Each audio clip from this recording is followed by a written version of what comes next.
What's up, everyone? Welcome to another episode of the Whiskey Morgue Podcast, where we talk about the whiskey we're drinking, the horror we're watching. I'm your host, Mike, and today I am joined by producer and co-founder of Find Familiar Spirits, Justin Ware. Justin, how's it going, man? Hello. It's going extremely well. It's great to meet you. Thanks for having me on.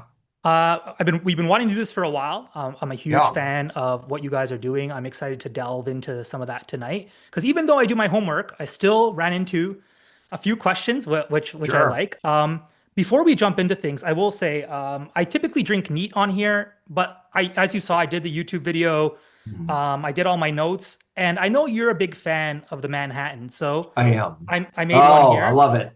Yeah, so I figured I would sip on. I don't often do cocktails, and I'm like, I mean, at least not on here because I'm usually picking apart the whiskey, and I'm like, we've done that. Like, I did the video, phenomenal. If you're jumping into this, Hell is Not Mocked is amazing. We'll just preface it by saying that amazing neat sipper. But I'm like, a real test is because not everybody drinks it neat. To throw it in a cocktail, so I'm excited to be drinking on this I tonight. love it, and So I love the ice cube. You got the yeah, full. gotta Yeah, go full experience. Yeah. yeah. No, it was great. It was great. Yeah, I mean, I drink neat too. Don't get me wrong, but Okay. and certainly, now that we have a lot of whiskeys coming in, obviously, when we're deciding what blend we're going to use or what we're going to do for a specific release, there's a lot of tasters that come in. So, Yeah. I've gotten very, very accustomed to trying to sort of suss out the difference between, we'll get like four little bottles and, one, two, three, four, and what are the differences between them? And at the Yeah. beginning of this journey, I was like, they all taste good. Yeah. But that's not like an acceptable answer when Yeah. choosing a release. So I've had to sort of learn how to distinguish all those little nuances that, people like you who've been doing this for a while have gotten accustomed to. Yeah, but you know what? I think everybody learns the same way. You literally just jump into it. And sometimes, like, I have a friend come over who's maybe not super into whiskey, like putting things side by side, and they're like, "Oh, it's whiskey. Like, how different can it be?" And if you want to curate a flight of whiskeys, they're always like their eyes are just popping. They're like, "Whoa, Yeah. this one is so different from this one." So it's really just jumping into it. And all you need is a couple more years under your belt, and you're also a master blender. Before we get into any of that, as much as I dug around the website, I know like you and Matthew are friends, Mhm. but how does this project even start? And does it involve late nights with a bottle of whiskey? Matt and we go way back. We met on a project. So I'm a screenwriter sort of by trade. I've been doing that for 25 years. And Matt and I met on a project which is not like the peak of our cinematic career. But with many movies that you work on, like many things, sometimes the projects that are the bumpiest, you develop the deepest relationships because you're in the trenches, you're dealing with um, complicated situations, and a lot of times that's where you become friends with people. So we met on this movie called The Pool Boys. You don't have to do your homework and watch it. In that was in 2007, so a long time ago. It was the first feature that I ever got made as a writer. I was very excited when he came on board. It was a very bumpy production, but out of that, a friendship was born, and we have worked together over the years. On other various little projects. We took out TV shows together and have done a bunch of things on the Hollywood side of things. And uh, this endeavor began in part as a hey, Hollywood's getting kind of weird, right? I started to get a little nervous about my retirement, through screenwriting. It's been the strike was just starting, the writer's strike when we started this project, and it was also lockdown. So I was like, nothing is shooting. We're on strike. Matt couldn't act in anything because nothing was shooting. Hmm. So we just decided, you know what, this sounds really cool. And we both been, big Spirits fans for a long time. And the third piece of this, and you'd mentioned you did an interview early on with when Blue Run was launched. So my friend Tim Sparapani that I grew up with in Wisconsin. Had helped to found Blue Run Spirits in, I guess, 2019, 20, somewhere around in there, 2020. Yeah. And he first mentioned that he was starting a whiskey company. We were in Las Vegas and sitting in a hot tub in Las Vegas, and he had the first Blue Run samples in Wow. little bottles. He and I and a couple other friends of ours that get together every couple of years, and we tested it. It was delicious. I was like, that's crazy. Why are you starting a whiskey company? And then it took off and went really well. And I looked at how much fun he was having with that, and so I called Matt and I called Tim. And Matt also has a high-end boxes for gaming for Dungeons and Dragons and stuff, company called Beetle and Grimm's. Hmm. And I saw, what he was building over there, and I saw what Tim was doing, and I said, why don't we do this together? And that was sort of how this whole project began with, the idea from the very, very beginning to look at these fandoms that we cared about Hmm. and were already invested in, and communities that we felt that we were a part of has always been uh, our driving force. So that's why we started kind of, I'm sure I'm getting ahead of myself here. No, That's why we no, it's started all with good. that's why we started with fantasy and horror. So the two first things we did, because that was really authentic to Matt and to my interests as well. Yeah, and it's funny you mentioned the Blue Run bit because um, being in the industry per se, like you see so many brands pop up and there's a lot of cool things, but very rarely do you see a brand that's like very invigorating where I'm like it feels fresh.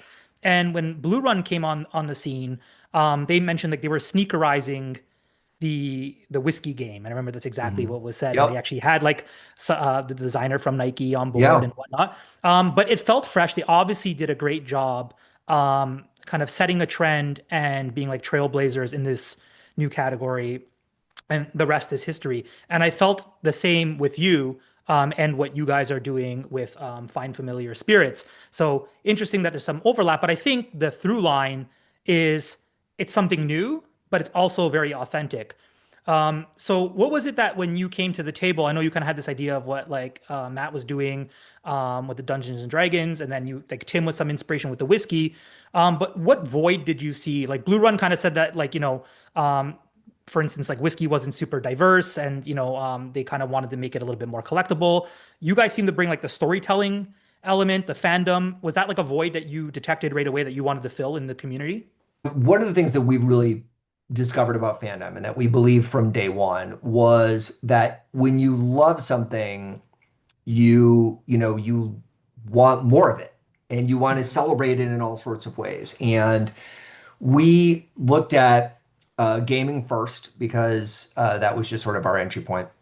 And we saw all these people who were they were having game nights, right? They were, but there was nothing for them in terms of spirits, even though they were the Venn diagram of people playing Dungeons and Dragons and people who drink whiskey is a just a flat circle. Yeah. Uh, it was not a big leap to cross over to that community. And rather than being one of 100 whiskeys at the whiskey competition or on the shelf at Bevmo or wherever, we wanted to be the only whiskey at Gen Con or the only whiskey at Mm. Texas Frightmare or whatever. So we really wanted to go after the people who are already drinking whiskey and celebrating these Yeah. fandoms and just give them something that was more for them. So really you've just tapped into, I feel like a huge audience that's already there as whiskey drinkers, but aren't often as recognized as much as whiskey drinkers. Like I feel like that audience wants to sit down. They're, sipping on something they appreciate a little bit more while enjoying game night. It's not quite the red solo cup party Right. atmosphere. So yeah, I think, you guys really tapped into that element. And it seems like storytelling, as I mentioned, Yeah. was front and center. But with that, um, I feel like you've taken on quite a bit in terms of how this comes together in a release. So, It's a on lot. Yeah. So I didn't even like I kind of entered. Okay, so I saw Quest N popping up. Often I'm looking on like Seal Box, for instance, and Yeah, that kind of led me to your website. And I was like, oh, that's a super cool project. I get what they're doing. I didn't really know what was built around that just yet. But then Macabre popped up, and I'm like, horror and whiskey? Like, come on, this is like yeah, that interesting. We're talking about Venn diagrams. Like, I'm that person who's like, hey, I thought I made a right. niche account. I thought it would be niche in the little corner of the internet. And here we are, like the intersection of two things that I love. Yeah, But then you're like, oh, you don't just get a bottle that's beautiful. And by the way, I'll just show what I'm drinking tonight, this Hell is yes, Not Mocked release. yeah, But you're getting a story, which in this one here is by Christopher Buehlman and is phenomenal. So it's like this like packaged experience, a curated experience that's set out for you. But like what does that mean for you now to plan releases and what does that look like on your end to kind of orchestrate all these moving parts? yeah. I mean, it's fun and challenging, right? There are definitely days that I think, oh, it would just be so great to just put whiskey in a bottle and stick it on a shelf. Yeah. I mean, uh that sounds blissfully simple compared to the lift that we've given ourselves on these things. But we wanted to bring something extra to the equation. And with Quest End, obviously we started, not just with the stories, but the art is very important to us, right? So Mhm. our Tyler Jacobson, who does all of our covers and our art, is one of the best known fantasy illustrators. Just did all the new D&D book covers for the new releases of Oh that. I mean, wow. he is top of the heap on this stuff and so phenomenal. Also, we wanted to uh, really acknowledge and appreciate the art and the writing that goes into these things. I mean, these are uh, really incredible people in fantasy and horror in terms of their commitment to their craft. It is, we sometimes, genre, as you know better than anybody, sometimes genre is sort of dismissed, but it takes extraordinary craft. And so, when we first started to do Macabre, it was very important to us that we spent an incredible amount of time working on that bottle, the frame, the labels, all of the labels that are inside that black frame. We actually have we hire artists to do an actual oil painting. Mhm. It So it actually has the texture. I yeah, mean, obviously it's printed, but yeah, like that's a great way to explain it. Like I was kind of just feeling the bottle and it's hard to kind of tell yeah, there, but it's definitely like textured and it almost kind of reminded me of an oil painting. Yeah. yeah. And so with the first one, with Rarefied and Limited, we're also very lucky. I always acknowledge that having Matt on the team, his context list is always very full of amazing people. So we were fortunate enough with that, to get Mike Flanagan, and that was, kind of a funny story because when we first started doing Macabre, we're like, what? How high can we aim Yeah. for this first release? It was pretty And high. yeah, and he just knew Mike from he had shot, I think he'd shot Life of Chuck, but it hadn't come Phenomenal out movie, yet. by the way. Just watched Yeah, it actually the other week. Yeah. yeah. But it was funny because Mike doesn't drink. Hmm. So we were like, he's not going to want to do this, but he had never done fiction. He'd never written fiction, despite his incredibly enormous horror oeuvre.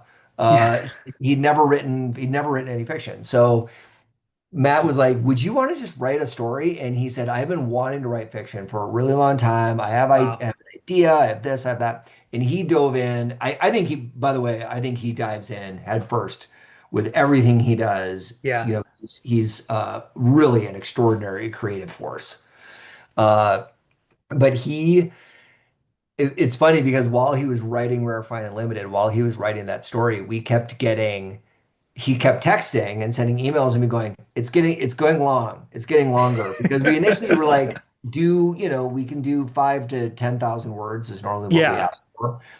And he just kept saying, but we said, look, the length of the story is driven by how long you think it needs to be. Yeah. So, I mean, it ended up being an 80-page novella Yeah.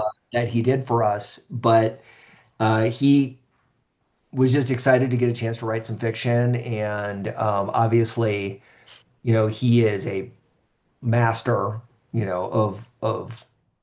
of the genre now. And it's funny because Matthew is up in Vancouver right now because he's shooting Carrie, the new Carrie, Oh, yeah. Okay. Nice. With Mike.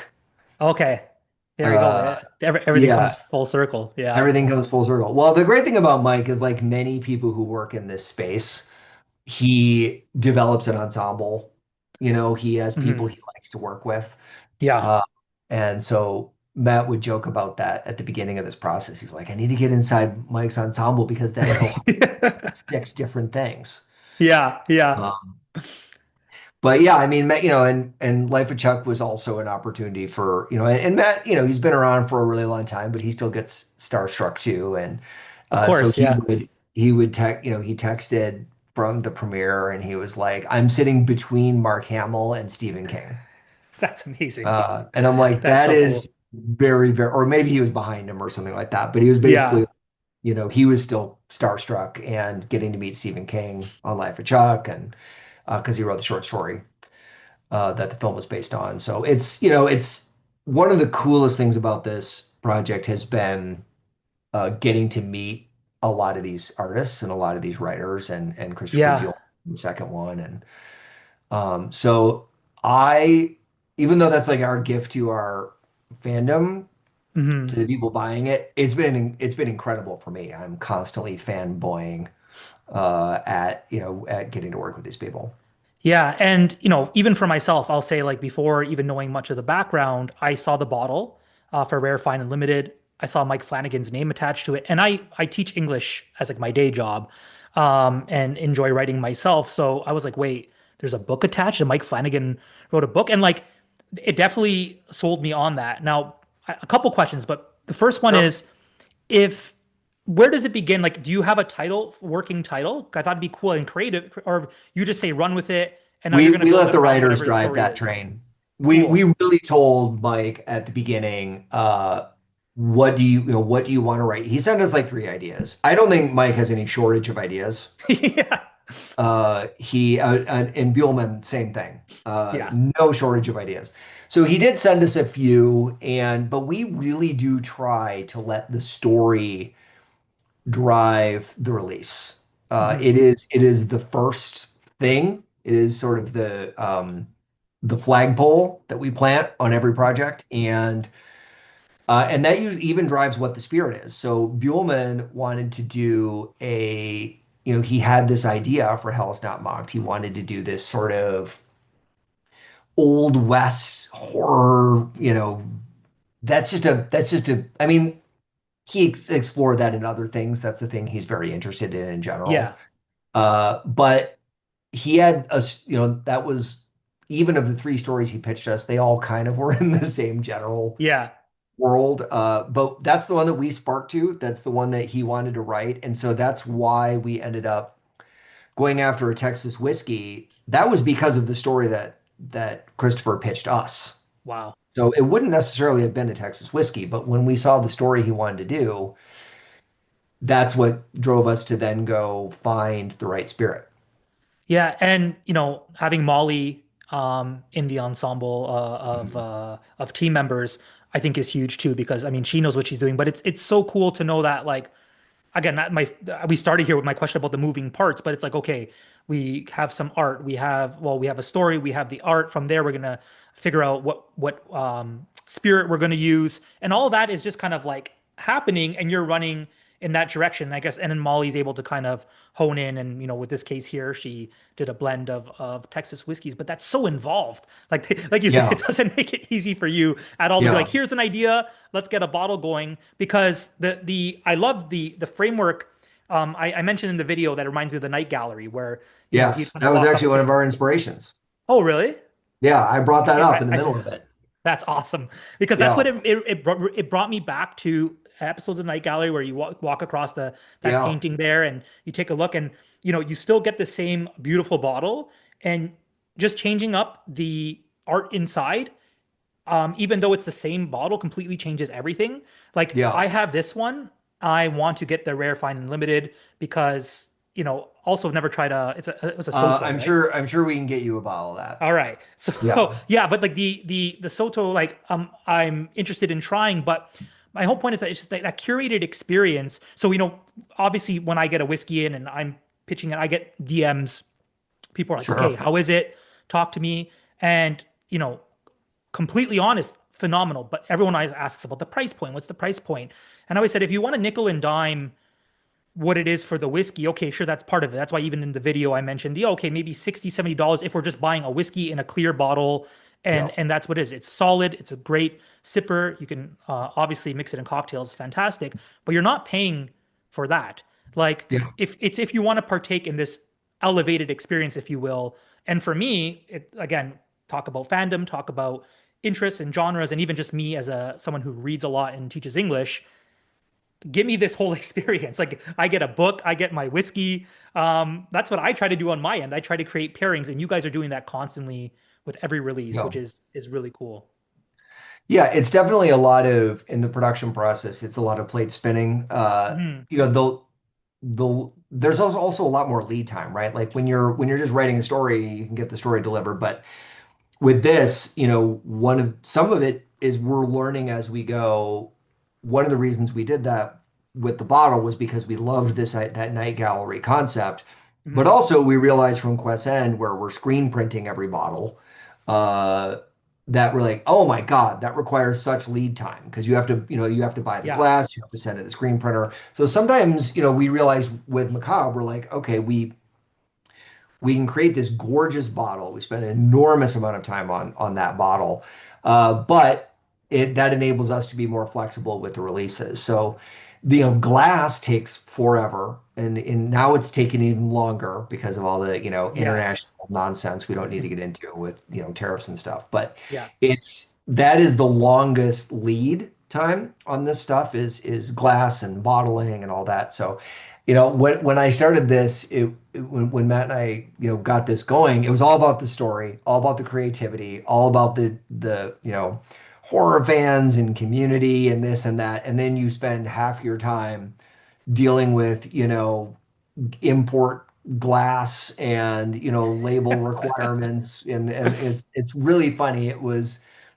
It's been a real crash course in the other side of the industry, Yeah. because we really come from the story side. Released exclusively from the website. Sorry, not Mhm. exclusively, but on the website and seal box. Are you anywhere else? The great thing about DTC, about selling just online and direct to Yeah. consumer, is the barrier to entry is lower. You can just, you hook up with a seal box, you hook up with a company that can do that, Yeah. and you can start selling. Matt and I all the time use the example of movie studios. Okay. Um, for what we're doing. And in part, that's a lot of how we think about this, right? Like we're creating Hmm. different franchises. West End is a franchise, Macabre is a Yes. franchise, and it has different releases and different movies. We started out as an indie. Hmm. We started That's a out great independent analogy. cinema. We got it out direct to consumer. We can immediately go to our fan bases. It can be harder to build, to find your customers that way, but we're very fortunate. And again, uh, Matt was wildly helpful. There's not a lot of small whiskey companies where they can, like with Macabre, where he can go on the Drew Barrymore show Yeah. and talk about it to Yeah. millions of people. Yeah. Uh, but that, direct to consumer is a much more, it's the Wild West. It's much more indie. Mm. You can, it's got more complexity. You got to deal with shipping prices and people. That is sort of our number one thing that we're always dealing with is the cost of shipping bottles. Yes. Yeah. Yeah. Um, that is the top complaint that we get. But there's not a lot you can do about that. It costs money to ship a heavy bottle of booze and have people sign for it and all that stuff. Yeah. But we are, to sort of answer your question, DTC and selling online has been incredible for us. In 2026, we're going to begin to do retail, and also do an initiative to approach, gaming cafes, horror themed bars, Nice. restaurants. There's a lot of places that already have that fan base. So, for example, with Quest End, there's a lot of gaming cafes that serve liquor and Yeah. that serve liquor, and it makes more sense to kind of be in there than just be in some random, sports bar in Fort Lauderdale. Yeah, for sure. And I think like the model serves you right now.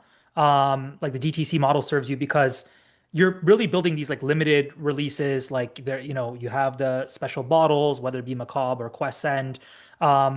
But I can see how like yeah, if you want to streamline some stuff and get on shelves, then that's a whole other beast. But I think for right now, um, it works because I like the idea. And if we're kind of seeing like how when Blue Run came out too, it's like here's the drop, like here's the story, here's the bottle, like you're sold, you buy in, you might miss it, and I Yeah, love that aspect too. Like if it's a hot one and there's a lot of buzz, and what's great again, like you mentioned, is that Matt can go on Drew Barrymore's show and mention that, but I like that the same way Mike Flanagan and Matt's involvement kind of caught my attention.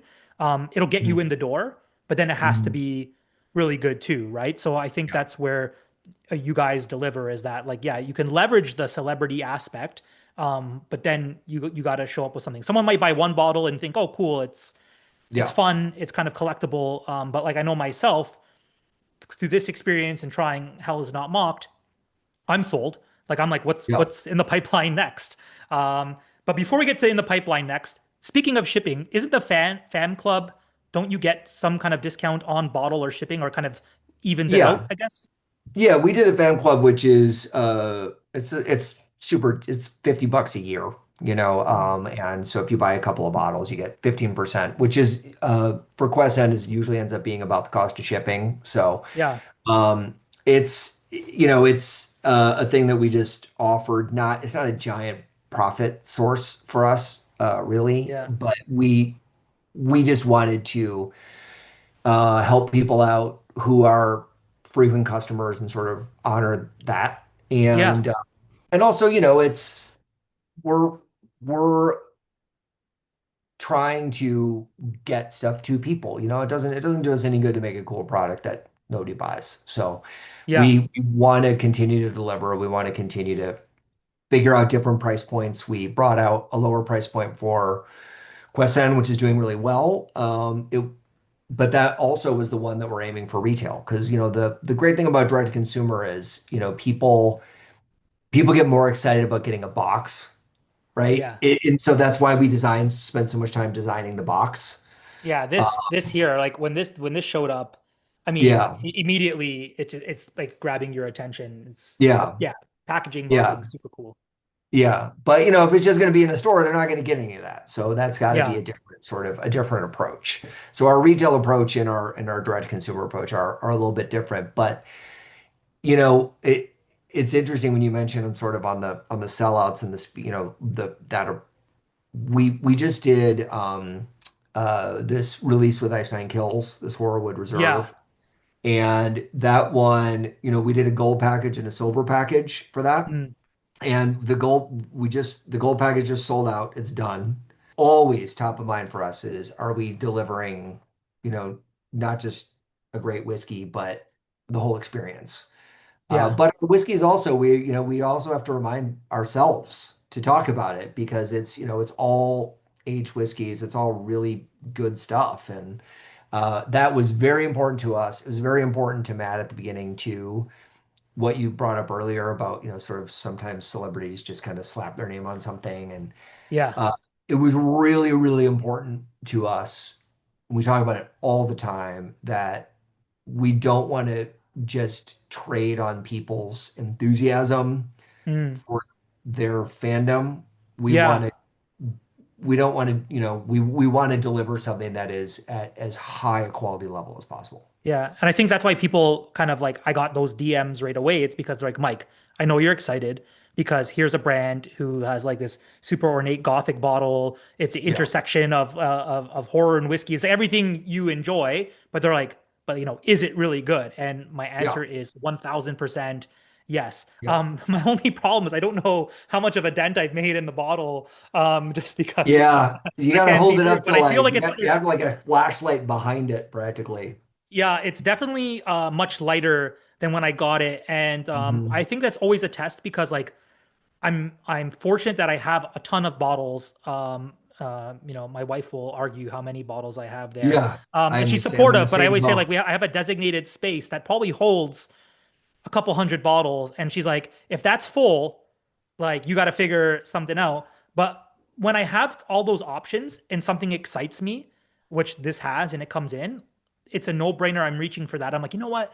Yeah, the first taste was great. Let me jump back into it. And Yep. then I did the filming for the video, and I was like, man, like I'm genuinely really enjoying this. And then tonight, I'm like, yeah, I haven't Good. made a I'm so cocktail with glad. it. So it's yeah, it's excellent. But I again coming back to the beginning, that integrity and having like Molly on board.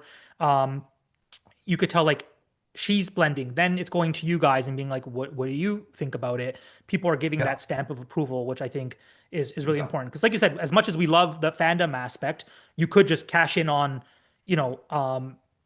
people's enthusiasm and being Yeah. part of those communities. But I think the fan club's cool. Like you guys did like Brave or Knave. You did that Yeah, event, and I was like, I wish I could attend. that was really fun. Yeah, we invented this silly dice game, and it's actually Matt and I did actually sit down and like figure That's out this, cool. this game. Uh, but to me, by the way, that is the most fun part of this job, other than drinking the whiskey, Yeah. is coming up with all the sort of supplemental stuff. And we've got uh, a project coming up that I cannot tell you about yet, Okay. but I will tell when we're ready to tell you. I will make sure you are amongst the first to know. All right. All right. But we're developing like another game thing for that, and Cool. it's in Brave or Knave. We wanted to invent like a little sort of dice bar game that you could play with Nice. one Yeah. uh, with one die, and so we would have little play sessions and test sessions, and it was really fun. And that's the story and the games and the fandoms, and that's why we try to go to events too. We went to Gen Con Hmm. and Dragon Con in gaming. We're going to try to go to some horror stuff. We went to Silver Scream Con, Cool. uh, which is Ink's thing in Boston. We're going to try to do more of that next year. We've got a few horror things lined up. A couple of weeks ago, we sponsored the Chainsaw Awards watch party out here. Oh, cool. That's awesome. So I went to that. Nice. No, but things like that we're starting to do more of. And one of the things I really love about horror is when you're outside of the horror community, you're like, oh, that seems so, the people there are so weird, or it's this or that. And you get Yeah. inside, you're like, this is some of the nicest, most down to earth, pleasant people to Oh, talk. yeah. Yeah. And And these I, are I'm working too.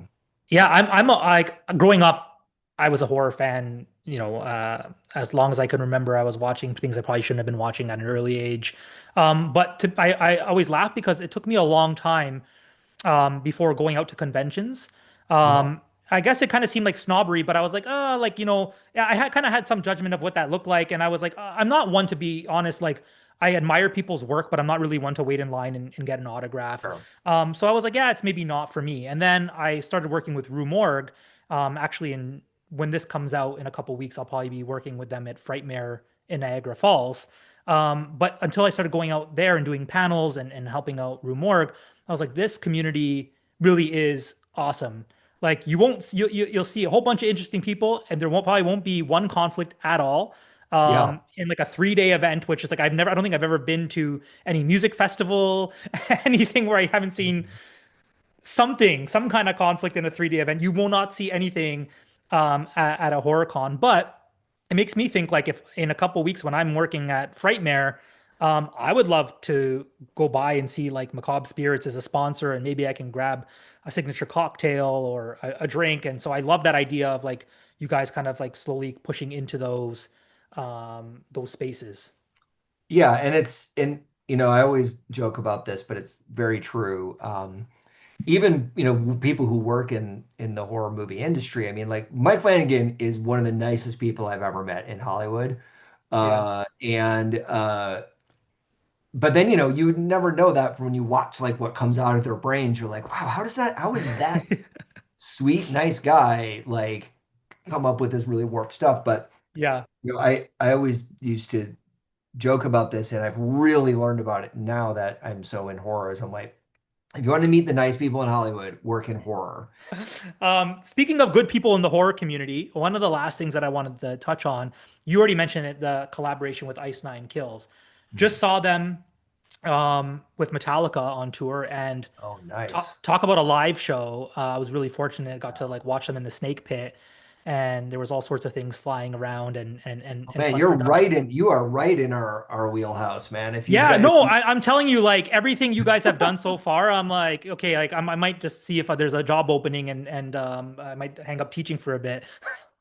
But no, like it was cool because like yeah, like I've always really appreciated them. I've listened to their music, but it was the first time I saw them live last it's April. a show.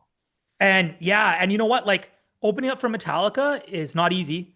And you Mm-mm. have this giant circle stage that's like 2 kilometers long. And you have to like entertain a crowd who's there to mostly see Sure. Metallica or whoever the other openers was like there was three was like Metallica, Limp Bizkit that night, and then Ice Nine. And man, just talk about like commanding a crowd.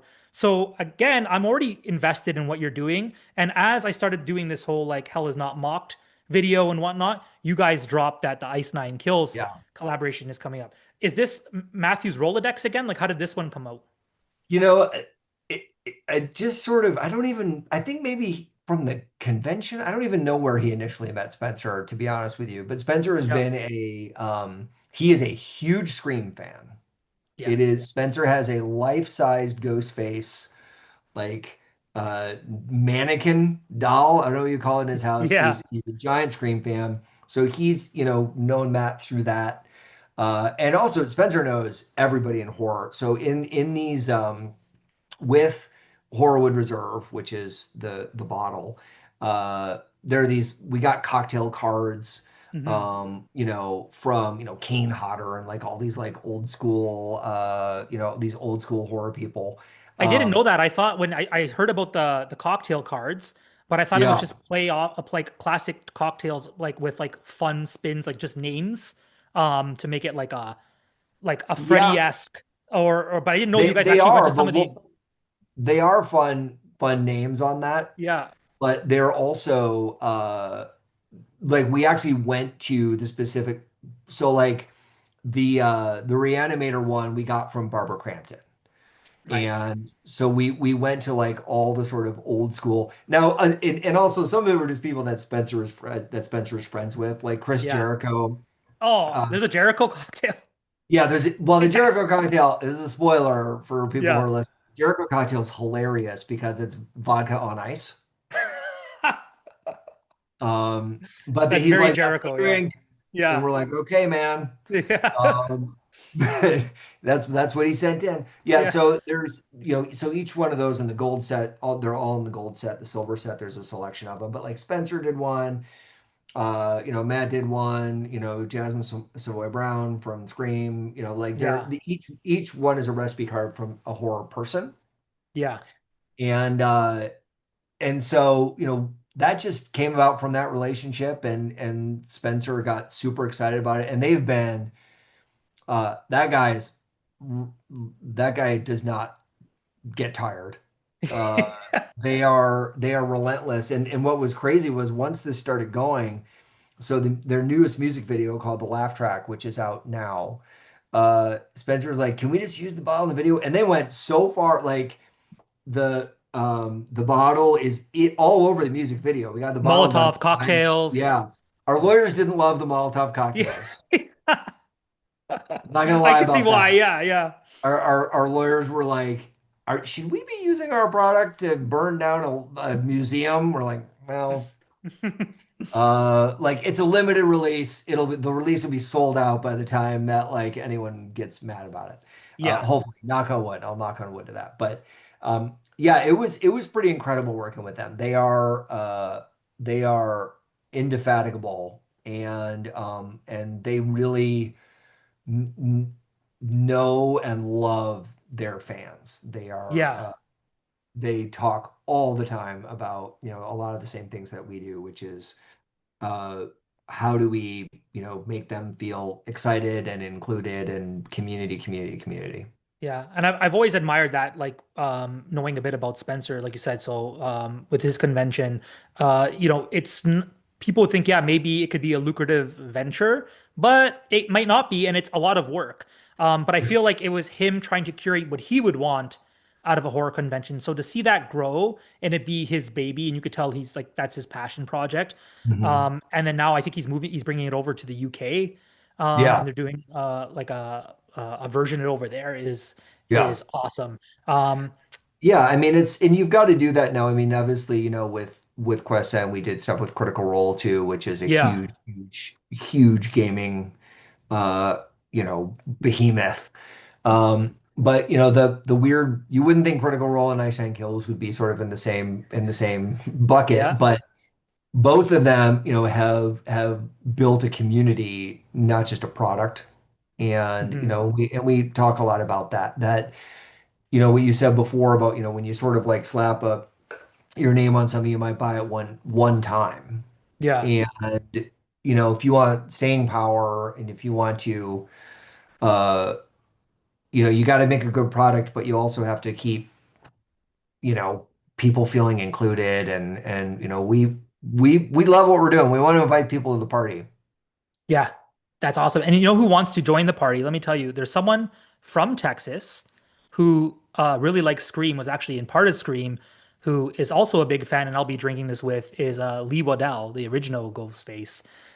So he sent me a message and he's like, "Hey, I saw you put out the video. I have a bottle." And I guess Nice. he does the convention circuit with the guys, and he's like, he was on the podcast in the first season, and he's like, "You need to find a reason for me to jump on and drink Hell is Not Mocked with you." So Sure. cool connection here. So I would love to have him on the podcast again. I'd have him on every season if it's up to me. Great guy, knows his whiskey, does great cigar pairings with the whiskey as Oh, well. nice. But my friends over from Fright Rags, who do all like the horror merch, they've kind of like Ben and I are good friends, and he has like a little segment he's put together because he's a big whiskey collector too. So myself, Ben, and Lee are going to jump on and do a segment for Fright Rags and drink some Hell is Not Mocked. So that's I what's love it. in the works next. Yeah. Um, Well, I really appreciate how supportive you've been, and the video is great. Also, I just in case I have not said that yet. Thank you. Thank you. Like literally stars aligned with this release and us connecting. So I'm very grateful that you guys even reached out and were willing to take a chance with me. I'm always 100% grateful for anyone who trusts in me to say something about their product because I know Sure. what goes into it. So I've kind of talked about what's in the horizon. But Mhm. yourself, you've done the Ice Nine Kills release. You have something you can't Yes. talk about just yet that maybe one day I'll get an email. Uh, Yes. is there anything else that you want to mention before we wrap up that you can maybe tease? We are still going to do our own stuff. A couple of times a year, we're going to release a new story, new Nice. bottle. We have a new Macabre release on the horizon, currently being written, which we're aiming for, will be in early 2026. Nice. And then, continuing to do Quest End as well, and then some of these new ones that are coming out. I like it. You're just teasing and baiting it just enough. Yeah. But I'm definitely intrigued. But like I said, even just you mentioning that there's new stories on the horizon, like coming back to the foundation, Yeah. I'm super excited. I plan on having a library of like the bottles, my own nightmare gallery of like on my bar Sure. shelf where I have the bottle and the story, and I think that's super cool. Yeah, I'm trying to figure out a way to build one in my living room that I can show all the bottles that we do, and I'm getting a Yeah. little pushback from my wife on that, but we'll see if I can win that if I can make that happen. All right. Well, Justin, man, thank you so much for giving your time and coming on the show.